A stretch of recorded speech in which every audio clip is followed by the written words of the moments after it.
Disk bulge, sciatica மற்றும் உடல் வலியினால மாசக்கணக்கில் அவதிப்படுறீங்களா? கவலையே வேண்டாம். இந்தியாவின் அதிநவீன சிகிச்சை மையத்துல D9 தெரப்பி மற்றும் நேச்சுரோபதி மூலியமா பயன்பெற திரையில் உள்ள எண்ணை தொடர்பு கொள்ளுங்க. பேடிஎம் வழங்கும் இண்டாய் சென்னை லிட் ஃபெஸ்ட் வரும் ஏப்ரல் 5 மற்றும் 6 தேதிகளில் சென்னை மீனம்பாக்கம் AM ஜெயின் கல்லூரியில் நடைபெற உள்ளது. முன்பதிவுக்கு வீடியோடைய டிஸ்கிரிப்ஷன்ல இருக்கிற லிங்கை கிளிக் பண்ணுங்க. விருதுநகர் மாவட்டம் ராஜபாளையத்தில் வெள்ளாளர் முன்னேற்ற கழகத்தின் சார்பாக வேளாளர்களின் அரசியல் எழுச்சி பொதுக்கூட்டம் நாள் மார்ச் 30 கம்சிகாபுரம் வாகைக்குளம்பட்டி முருகன் ஆரம்பப்பள்ளி அருகில் உள்ள விளையாட்டு மைதானத்தில் நடைபெற உள்ளது. வேளாளர் சொந்தங்களே அணிதிரண்டு வாரீர். வணக்கண்ணா. தம்பி வணக்கம். என்ன உகாதி நாளைக்கு எப்படி கொண்டாடுறியா? நான் வீட்டுல உகாதி எங்க தலைவர் வாழ்த்து சொல்லியிருக்காருன்னு கேள்விப்பட்டேன். ஆமா, அதனால நாங்களும் கொண்டாடி தானே ஆகணும். அப்படியா?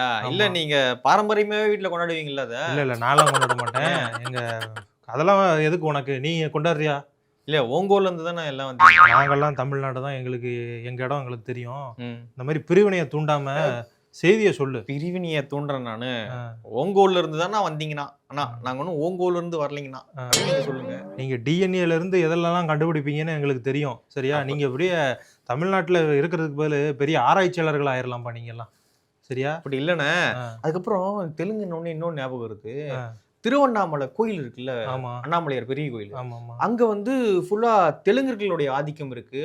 சுத்தி இடங்கள்லாம் தெலுங்கர்களை வாங்கி போடுறாங்க அப்படின்னு 2 நாளா எக்ஸ்தலத்துல பரவிட்டு இருக்கு ஒரு விஷயம். இந்த தமிழ்நாடு அரசனுடைய ஃபேக்ட் செக் நிறுவனம் இருக்குல்ல, அவங்க கூட சில விஷயங்கள்லாம் வந்து மறுத்திருக்காங்க. இதெல்லாம் வந்து ஏஐ பண்ணது அப்படின்னு மறுத்திருக்காங்க. ஆனா வந்து தொடர்ச்சியாக அப்படின்னா செய்திகள் வந்துகிட்டு இருக்கு. அது என்னன்னா, அது குற்றச்சாட்டுலாம் கிடையாதுப்பா.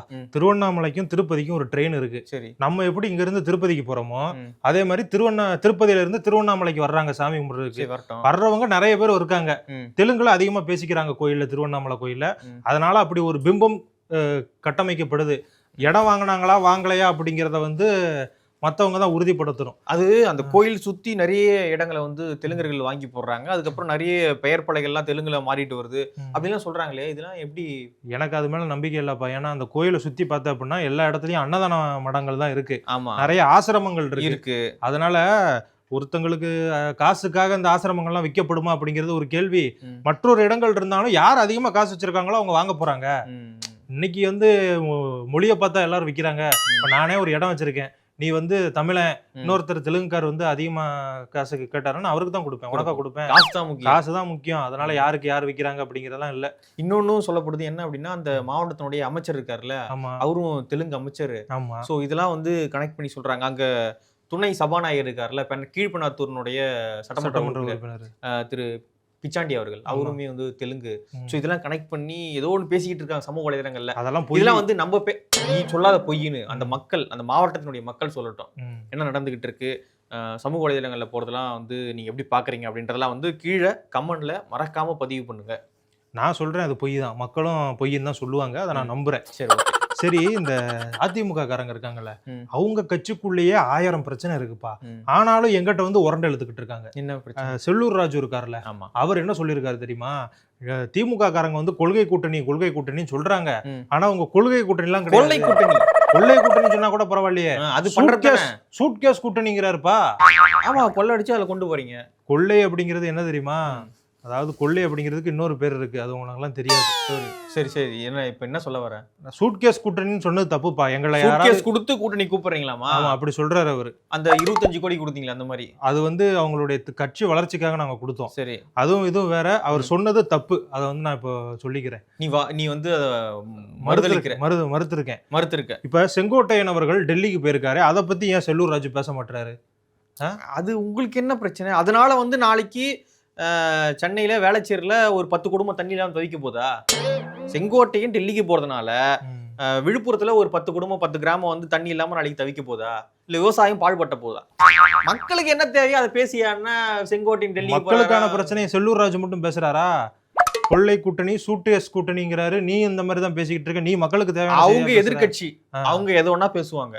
நீங்க ஆளுங்கட்சி, ஆக்கப்பூர்வமா பேசுங்க.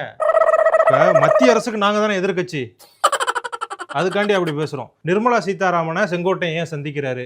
அதை பத்தி எடப்பாடி பழனிசாமி அவர்கள்ட்ட கேட்டா கையெடுத்து கும்பிடுறாரு. நிர்மலா சீதாராமன் அவர்களை மட்டும் கிடையாது, அமித்ஷா அவர்களே வந்து சந்திக்க போறான்ற தகவல் ஒரு நேரம் கேட்டிருக்காங்க. சந்திக்கட்டும், உங்களுக்கு என்ன பிரச்சனை? இப்ப அமித்ஷா இன்னொன்னு சொல்லியிருக்காரு தெரியுமா? சொல்லுங்க. நாங்க வந்து அதிமுக கூட பேசிக்கிட்டு இருக்கோம், கூடிய விரைவில் பேச்சுவார்த்தை முடிவு வரும், நாங்க வந்து கூட்டணி குறித்து அறிவிப்போம்னு சொல்லியிருக்காரு. சரி, அறிவிக்கிட்டோம். அது மட்டும் கிடையாது, இன்னொரு முக்கியமான விஷயம். அதாவது திமுக வந்து தமிழ்நாடு ஒரு முற்போக்கான மாநிலம், திமுக வந்து அதோட ஆட்சியை கெடுத்துருச்சு, அவங்க வந்து அந்த மக்களுடைய வாழ்க்கையை சீரழிச்சிட்டாங்க அப்படிங்கிற மாதிரி ஒரு குற்றச்சாட்டை வச்சிருக்காரு. நியாயமா அமித்ஷா அவர்கள் தான்.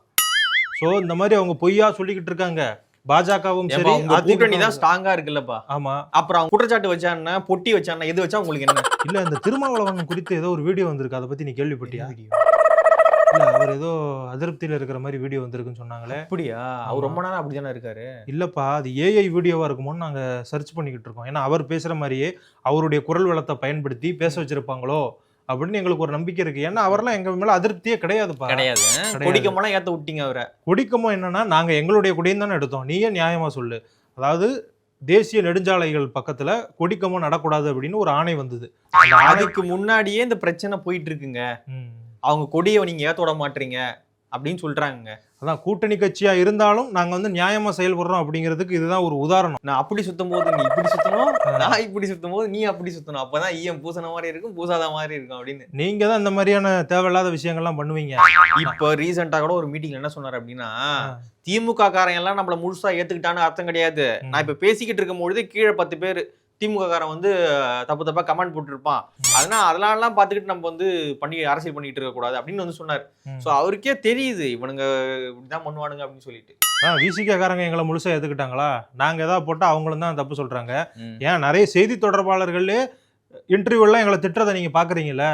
சோ வந்து கட்சி வேற, அரசியல் வேற. அரசியல் இந்த சி ஓட்டர்ஸ்னுடைய இந்த ரிசல்ட் பாத்தியா? ஆமா, அது என்னப்பா எங்களுக்கு பாசிட்டிவா வந்திருக்குல. உங்களுக்கு தான் பாசிட்டிவ். அது உண்மை. 27% வந்திருக்கா? 27% உங்களுக்கு வந்திருக்கு. ஆமா, முதல்வர் அப்படினாலே எங்க ஐயா தான். ஐயா சரி, அது ஒரு பக்கம் இருக்கட்டும். அது சொல்லிட்டு 18% எடப்பாடி பழனிசாமி அவர்களுக்கும் அண்ணாமலை அவர்களுக்கும் போட்டிருந்தா பரவாயில்ல. விஜய் போட்டிருக்காங்க. விஜயே நேத்து சொல்லிட்டாரு பாத்தியா, எங்களுக்கும் திமுகவுக்கு தான் போட்டி அப்படின்னு.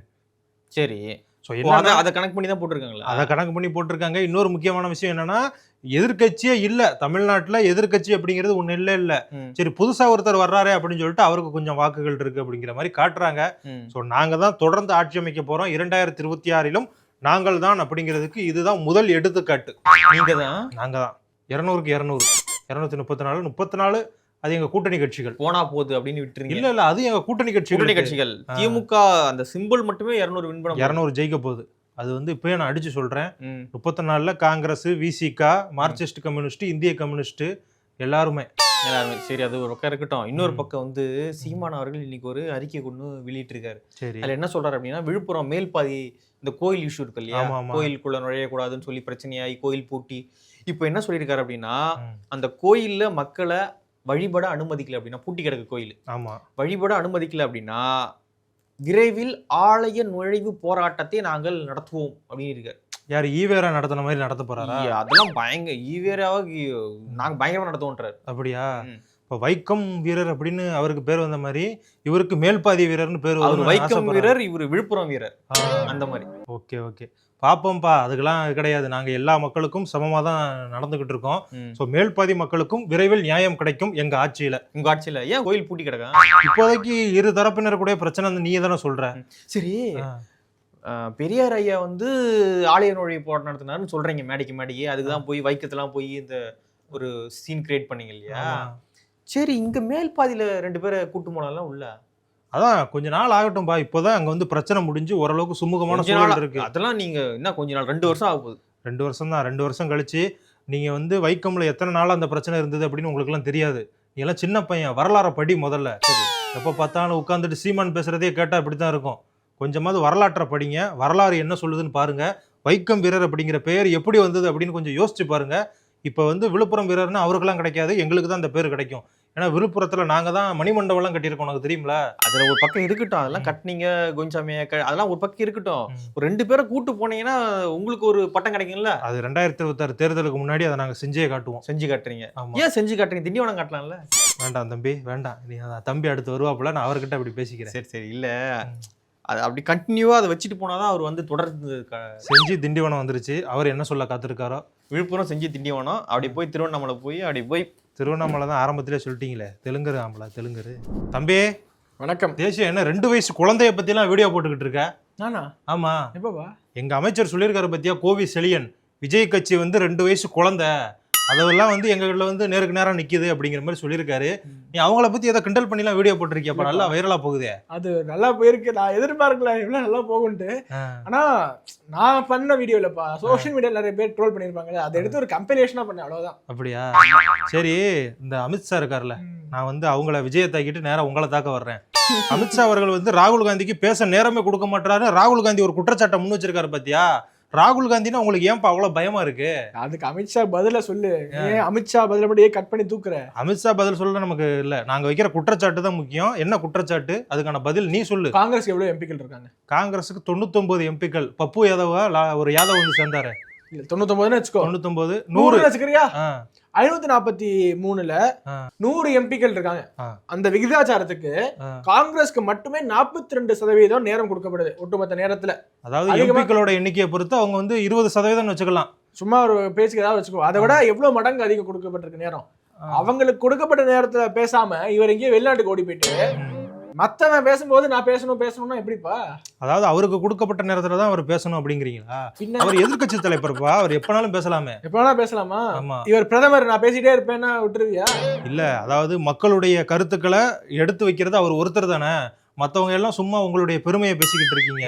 நீங்களா திமுக காரங்க எல்லாம் திமுக பாராளுமன்ற உறுப்பினர்கள் சும்மா இருக்காங்கிற. எங்களுடைய கூட்டணியும் அவரும் தான் அதை பேசுறாங்க அப்படின்னு சொல்றேன். சரி, நீ அவரை பத்தி நம்ம என்ன சொன்னாலும் நீ இது பண்ண. அதை விட இப்ப ஏன் தமிழ்நாட்டுல இருந்து அங்க போற? தமிழ்நாட்டுல எவ்வளவு நடந்துட்டு இருக்கு? தமிழ்நாட்டுல இருக்கக்கூடிய பிரச்சனைகள் நீ பேசக்கூடாதுன்னு தானே நான் அங்க போறேன். தமிழ்நாட்டுல எவ்வளவு பெரிய பிரச்சனை போயிட்டு இருக்கு தெரியுமா? என்ன பிரச்சனை போகுது? 100 நாள் வேலைவாய்ப்பு திட்டத்துக்கு காசு தர மாட்டாங்களாம்பா. ஆமாப்பா, அதுக்காக தான் நாங்க போராட்டத்தை அறிவிச்சு ஒவ்வொரு போராட்டமா நடத்திக்கிட்டே இருக்கோம். பாத்தியா? அதுக்குதான் எப்படி தெரியுமா போராட்டத்தை கூட்டுறீங்க? இங்க வந்து கிராம சபை கூட்டம் நடக்க போகுது அப்படின்ட்டு சொல்லி மக்கள் எல்லாம் கூட்டி வச்சு டக்குன்னு போராட்டம்னு ஸ்டிக்கர் ஒட்டிடுறீங்க. இதுதான் விருதுநகர் மாவட்டம், ஊர் தான் பாலவனம். எல்லாம் தெரிஞ்சிருக்கு. நான் அதை பத்தி பேசக்கூடாதுன்னு தானே மடைமாட்டேன். பாலவனத்தன் கிராமத்துல கிராம சபை கூட்டம்னு கூட்டி வச்சு அந்த மக்கள் எல்லாம் கேள்வி கேட்கறாங்க. அமைச்சர் KKS சார் இருக்காரு இல்லையா, அவர்கிட்ட கேள்வி கேட்கறாங்க. கிராம சபை கூட்டம் தானே சொன்னீங்க, இப்ப டக்குன்னு போராட்டங்கிறீங்களே, எங்களை பார்த்தா எப்படி தெரியுதுன்னு கேட்கறாங்க. அதுக்கு அமைச்சர் வந்து எடுத்தேம்பாரு ஓட்டோன்னு ஓடி போயிட்டாரு. அப்படிலாம் கிடையாது, அங்க வந்து அவர் சொல்லிட்டாரு, அமைச்சர் அதுக்கான பதிலையும் சொல்லிட்டாரு. என்ன பதில் இங்க சொல்லு? அவங்க அதுக்குள்ள ஊருக்குள்ள பேசுறது நம்ம எப்படி சொல்ல முடியும்? வீடியோ எடுத்து போட்டிருக்காங்களே. வீடியோ போட்டிருக்காங்க, நான் சொல்றத கேளு. அதாவது விருதுநகர் மாவட்டம் இல்ல, எல்லா மாவட்டங்களையும் இந்த மாதிரி கூட்டங்கள் நடத்தப்பட்டது. இது ஒரு போராட்டமா அறிவிக்கப்பட்டது. அதை வந்து யாரும் வரல போராட்டத்துக்கு. அதெல்லாம் உனக்கு தெரியாது. உங்களுக்கு என்ன தெரியும்? நீங்க வந்து மக்களை சந்திக்க திராணி இல்லாத தலைவர்களை வச்சிருக்கீங்க. அதை விடுப்பா. ஒரு முதல்வர் இப்படி காசே கொடுக்கல அப்படின்னு போய் சொல்லலாமா? என்ன கொடுக்கறதானே சொல்றாங்க. 4 ஆண்டுகள்ல மட்டும் இந்தியாவிலேயே அதிகபட்சமான 100 நாள் வேலைவாய்ப்பு திட்டத்தின் கீழே நிதி ஒதுக்குறது தமிழ்நாட்டுக்கு தான். அதாவது அத்தனை பேரை நாங்க என்கேஜ் பண்ணி வேலையில ஈடுபடுத்தி இருக்கோம், அதனால கொடுக்குறீங்க. என்னமோ ஓசி கொடுத்த மாதிரி பேசுற. கொடுக்காங்களா இல்லையா? கொடுத்துருக்காங்க. அது நாங்க வந்து வேலை வாய்ப்பு பண்ணதுனால, அதாவது அதிகப்படியான மக்களை பயனாளிகளை உருவாக்கிக்கிட்டு இருக்கோம். இன்னும் இருக்கக்கூடிய பயனாளிகளுக்கு நீங்க கொடுக்காம ஏமாத்துறீங்க. அப்படிலாம் இல்ல. இதுக்குதான் ரொம்ப தெளிவாக இன்னைக்கு அமைச்சர் அவர்கள், துறை சார்ந்த அமைச்சர் பாராளுமன்றத்திலேயே பதில் அளிச்சிருக்காரு. கனிமொழி அவர்கள் இருக்காங்க இல்லையா, அவங்க கேள்வி எழுப்புறாங்க, அதுக்கு ரொம்ப சரியான பதில் கொடுத்திருக்காரு. அதை நீ பாத்துரு. சரி. The UPA government, sir, according to the act, please listen to the statistics. Let me answer. Sir, if there is a delay in payment after the 15th day, from day 16th onwards, there is 0.05% interest will be paid. And according to the act, if there is a delay, first the state government will pay the delay. Third, the central government will reimburse that money. This is the act, sir. But as I said, Tamil Nadu has already received 7,300 crores, sir. Earlier also I mentioned, one second. Earlier also, sir, Tamil Nadu has a population of 7 crores. Uttar Pradesh has a population of 20 crores. But Uttar Pradesh draws close to 10,000 crores. Tamil Nadu draws more than 10,000 crores, sir. So there is no question of not giving money, sir. பதில கேட்டியா? உத்தரப்பிரதேசத்தினுடைய population என்ன, தமிழ்நாட்டுடைய population என்ன? உத்தரப்பிரதேசத்தை விட இந்த திட்டத்தின் கீழே அதிகமான நிதி தமிழ்நாட்டுக்கு ஒதுக்கப்பட்டிருக்குன்னு இருக்காரு. அப்படியா? எல்லாத்துலயும் இப்படிதான் ஏதாவது ஒரு கணக்கை சொல்லி எங்களை ஏமாத்திடுறீங்க. மக்களே, நீங்க சொல்லுங்க, மத்திய அரசு நம்மளை வஞ்சிக்குதா வஞ்சிக்கலையா? வஞ்சிக்குது அப்படின்னா கமெண்ட்ல சொல்லுங்க, வஞ்சிக்கல அப்படின்னா கமெண்ட்ல சொல்லாதீங்க. எனக்கு டவுட். இப்போ ஒரு ₹1 GST கட்டுறோம்னா மாநில அரசாங்கத்துக்கு 50 காசு தருது. திரும்பி சென்ட்ரல் ரெவல்யூஷனா திரும்பி ஒரு சதவீதம் வருது. அந்த அந்த அந்த ஒரு போர்ஷன் நீங்க என்னதான் பண்றீங்க? அந்த போர்ஷனை வச்சு மக்களுக்கான நலத்திட்ட உதவிகளை நாங்க வந்து தொடர்ந்து கொடுத்துக்கிட்டே இருக்கோம். இன்னைக்கு கல்வி, சுற்றுலா, அதே போல மேம்பாடு எல்லாத்துலயுமே நம்ம வந்து அதிகமா இருக்கோம் அப்படின்னா அதுக்கு என்ன காரணம்? இந்த அன்பில் மகேஷ் பொய்யாமொழியுடைய சொந்த கிராமத்துல மக்கள் அந்த பசங்க ஸ்கூல் பசங்க மரத்தடியில் உட்காந்து படிச்சுட்டு இருக்காங்க. அது கொஞ்சம் செலவு பண்றது. அதாவது மரத்தடியில வந்து இயற்கையோடு ஒன்றி படிக்கிறது அது வந்து குழந்தைகளுக்கு ஆக்சிஜனை அதிகப்படுத்தி கொடுக்கும். அதனாலதான் நாங்க அப்படி பண்றோம். கட்டடம் இல்லாம இல்ல, கட்டடம்லாம் இருக்கும். கட்டடம் இருந்தாலுமே இப்ப நான்லாம் பார்த்தேன்னா எங்க ஊர்ல வந்து கவர்மெண்ட் ஸ்கூல்ல தான் படிச்சோம். அதாவது கட்டடத்துக்குள்ளே எதுக்கு மக்கள் படிச்சுக்கிட்டு அப்படின்னு சொல்லிட்டு டீச்சர்லாம் மரத்துக்கு கீழே வெயில் படிக்க அதிகமா வைப்பாங்க. இந்த போர்டு போடுது. இந்த தருணத்துல போய் மரத்தடியில் உட்காந்து அப்ப மரத்துக்கு கீழே நிழல் தானே அடிக்கும். மரத்துக்கு கீழே என்ன இருந்தாலும் வெயிலுடைய தாக்கம் இருக்காதுங்கிறியா? அதெல்லாம் இருக்காது. சும்மா நீ சென்னையிலே ஏசியில வாழ்ந்தவன். ஐயோ, நான் கிராமத்து பக்கம் போய் பாரு. கிராமம்னா என்னது? கிராமத்துக்கு ஃபீலிங் தெரியும். சென்னையில எங்கேயா வெயில் குழந்தது ஏசிங்கிற? உங்க வீட்டுல ஏசி இருக்குன்னு எனக்கு தெரியும். எங்கேயா இருக்கு ஏசி இல்ல. அது வாங்குறதுக்கான வழியை பாரு. என்கிட்ட உட்காந்து வெட்டியா பேசாம நல்லா உழைச்சு சம்பாதிச்சு ஏசி வாங்குற வழியை பாரு. கிளம்பு. வணக்கண்ணே. தம்பி வணக்கம். எப்படி இருக்கீங்க? என்ன நான் நல்லா தான் இருக்கேன். ஆனா இந்த மியான்மர்லயும் தாய்லாந்துலயும் நிலநடுக்கம் வந்து 694 நபர்கள் இறந்து போயிட்டாங்களாம்ப்பா. இது வரைக்கும் அந்த கணக்கு சொல்றாங்க. ரொம்ப வருத்தமா இருக்கு. 6000க்கும் மேற்பட்டவங்க காயம் அடைஞ்சிருக்காங்களாம். நம்ம பிரதமர் நரேந்திர மோடி அவர்கள் கூட இரங்கல் தெரிவிச்சிருக்காரு. அவங்களுக்குலாம் உதவிகளை பண்ண தயாரா இருக்கும் அப்படிங்கிற மாதிரி சொல்லியிருக்காரு. நிச்சயமா. என்ன பண்ண இத்தனை பேர் உயிரிழந்தது ரொம்ப கஷ்டமா இருக்கு. அது உண்மைதான். ஆனா அந்த நேரத்துல நம்ம இந்தியர்கள் எந்த அளவுக்கு உதவி மனப்பான்மை கொண்டவங்க அப்படிங்கிறது உலகத்துக்கு தெரிய வந்திருக்கு. இந்த நேரத்துல மியான்மர்ல நிலநடுக்கத்தால பாதிக்கப்பட்ட எல்லாருக்கும் போர்வை, உணவு, மருந்து அப்படின்னு அவங்களுக்கான அத்தியாவசிய தேவையா என்னெல்லாம் இருக்கோ அது எல்லாத்தையுமே இந்தியாவில் இருக்கக்கூடிய நம்ம இந்தியர்கள் வந்து மியான்மருக்கு அனுப்பிக்கிட்டு இருக்காங்க. இந்த ஒரு செய்தி நமக்கு ஒரு ஆறுதல் அளிக்குது. மறைந்தவங்களுக்கு நம்முடைய இரங்கலை தெரிவிச்சுக்குவோம். அது மாதிரி காயம்பட்டு உயிருக்காக போராடிக்கிட்டு இருக்கிற எல்லாரும் நல்லபடியா உயிர் பெற்று திரும்பி வரணும் அப்படின்னு நம்முடைய பிரார்த்தனையை அந்த வீடியோ வாயிலா வெளிப்படுத்திக்கலாம். ஆமாப்பா, நானுமே இறைவனை வந்து வேண்டிக்கிறேன். சரி, நம்ம வேற எதுவும் செய்தி வச்சிருக்கியா? நிறைய செய்திகள் நம்மளை சுத்தி நிறைய வினோதமான விஷயம்லாம் நடக்குது. அதெல்லாம் பேசுறதுக்கு முன்னாடி கொஞ்சம் ஒவ்வொரு நாளும் உங்க கடைக்கு வரேனே, டீ கொடுங்கன்னு கேட்கறேனே, அந்த பொடியை மாத்தி நல்ல பொடியில டீ போட்டு கொடுங்கன்னு கேட்கறேனே, ஒரு நாளாவது பொடியை மாத்தி இந்த பொடியனுக்காக நல்ல டீ கொடுத்துருக்கீங்களா? தம்பி, இப்பதான் நான் வந்து ஆர்டர் போட்டிருக்கேன். காஃபி பவுடர், டீ பவுடர் எல்லாமே ஆர்டர் போட்டிருக்கீங்களா? எங்க? அஸ்ஸாம்ல இருந்து நேரடியா இறக்குமதி பண்ண போறேன். அதனால அங்க ஆர்டர் வந்திருக்கு. எப்போ வருதோ அப்போ வந்து அஸ்ஸாம் டீ உனக்குமே கொடுப்பேன். அஸ்ஸாம்ல இருந்து? ஆமா, அஸ்ஸாம்ல இருந்து நீங்க வந்து நான் அதுக்கப்புறம் குடிச்சிட்டு நான் போகணுமா? நீங்க ஏதோ சொல்றீங்க, ஆனா உண்மையாவே இதே மாதிரி ஒரு சம்பவம் நடந்திருக்கு. பாத்தியா? டெய்லி நான் வந்து நீ என்ன செய்தி சொல்ல வர்றியோ அதுக்கேத்த மாதிரி சம்பவம் அங்கேயும் நடக்குது. பாத்தியா? ரிஹர்சல் பாத்துறோம்ல. சரி சொல்லு. என்னன்னா, ஆஸ்திரேலியால இருக்கிற ஒருத்தர் வந்து என்ன பண்ணிருக்காரு அப்படின்னா பீஸா ஆர்டர் பண்ணிருக்காரு. பீஸா? ஆமா, அங்கெல்லாம் பீஸா தான் முதன்மையான உணவு. அதனால ஆர்டர் பண்ணிருக்காரு. அது என்ன ஒரு வினோதமான விஷயம் என்னன்னா, பீஸாவை 16,000 கிலோமீட்டர் தள்ளி அயர்லாந்துல இருந்து ஆர்டர் பண்ணிருக்காரு. இது என்னப்பா இது? ஆஸ்திரேலியாவுக்கும் அயர்லாந்துக்கும் எவ்வளவு தூரம் இருக்கு? கண்டம் விட்டு கண்டம் ஆர்டர் போட்டிருக்காரா? கண்டம் விட்டு இன்னொரு கண்டத்துக்கு ஆர்டர் போட்டிருக்காரு. பீஸா சாப்பிடறதே ஒரு பெரிய கண்டம், உடம்புக்கு நல்லது இல்ல. இவரு அதையே கண்டம் விட்டு கண்டம் ஆர்டர் பண்ணிருக்காரு. சரி, இது வந்து ஒரு சாதனையா பார்க்கப்படுதா? இது சாதனை எல்லாம் கிடையாது, பெரிய சோதனை தான். ஏன்? என்னன்னா, அவர் முன்னாடி இருந்தது அயர்லாந்து. சரி, அயர்லாந்துல இருந்து குடும்பத்தோட ஆஸ்திரேலியாவுக்கு குடி வந்துட்டாரு. ஓ, அங்க இருந்து இங்க குடிபெயர்ந்து போயிட்டாரு. அவர் இன்னும் நம்ம அயர்லாந்துல தான் இருக்கோங்கிற அந்த பழைய ஞாபகத்துல அயர்லாந்துல ஆர்டர் போட்டாரு. இப்போ ஹோட்டல் வந்து அந்த பீஸாவை ஆர்டர் பண்ணி அவருக்கு எல்லாம் பேக் பண்ணி அனுப்புறதுக்கு ரெடி ஆயிட்டாங்க. அதுக்கப்புறம் தான் அந்த விஷயமே அவருக்கு ஞாபகம் வந்திருக்கு. இந்த ஒரு செய்தி வந்து இப்போ சோசியல் மீடியால வைரலா பரவுது. நம்ம அடுத்த தெருவில் ஆர்டர் பண்ணி நமக்கு வர்றதுக்கே ரொம்ப லேட் ஆகுதுன்னு புலம்புவோம். வேற என்னடா 16,000 கிலோமீட்டருக்கு தள்ளி பீஸாவை ஆர்டர் பண்ணிருக்காருன்னு சொல்லி அதை ஒரு வைரலா அந்த செய்தியை வந்து பரப்பிட்டு. இது நமக்கே நடக்கும்லப்பா. இப்போ வந்து நம்ம வெளியூர்ல இருப்போம். இப்போ சொந்த ஊர் உனக்கு தேவக்கோட்டை, எனக்கு சாத்தூர். நம்ம ஊர்ல இருந்து நம்ம அட்ரஸ் வந்து ஆட் பண்ணி வச்சிருப்போம். ஆமா ஆமா. சென்னைக்கு வந்ததுக்கு அப்புறம் நம்ம ஏதாவது ஆர்டர் பண்றோம்னு வைமே, பழைய அட்ரஸுக்கே பண்ணிருவோம் தெரியாம. அந்த மாதிரி பண்ணிருக்காரு. இதை ஒரு நியூஸ் நீ சொல்ல வந்துட்டியாக்கும். வேற ஏதாவது நல்ல செய்தி இருந்தா சொல்லு. இல்ல, இதுல ஒரு எவ்வளவு வினோதமான விஷயம். நான் கூட வேற ஏதோ நல்ல செய்தி சொல்ல வருவேன்னு பார்த்தா அவர் தெரியாதனமா ஆர்டர் போட்டிருக்காரு. அதை வந்து ஒரு பெரிய செய்தியா சொல்லிட்டு இருக்க. சரி விடுங்க. வெப்பம் எந்த அளவுக்கு வாட்டி வச்சுக்கிட்டு இருக்கு, அது சம்பந்தமா ஏதாவது செய்தி இருந்தா சொல்லு. வெப்பம் சரி, அதுக்கு சொல்லிடுவோமா? சொல்லு. சூரியன் மறைய போதான். சூரியன் மறைய போதா? ஏய், வெயில் சம்பந்தமா சொல்லு அப்படின்னு. அதை அப்புறம் சொல்லுவோம். நான் எடுத்தோடனே சொன்னா நீங்க வந்து கோவமாயி எதுவும் ஊத்தினா ஊத்திருவீங்க குட்டிய. இல்ல, எதுக்கு இப்ப அரசியலுக்குள்ள போனா அதை முதல்ல என்கிட்ட சொல்லு. எதுக்காக போறேன்னா, இப்போ சூரியன் சம்பந்தப்பட்ட ஒரு செய்தி இது. சரி சொல்லு. வரக்கூடிய நாட்கள்ல சென்னையில 100 டிகிரி ஃபாரன்ஹீட் வெப்பம் கொளுத்த போதும்.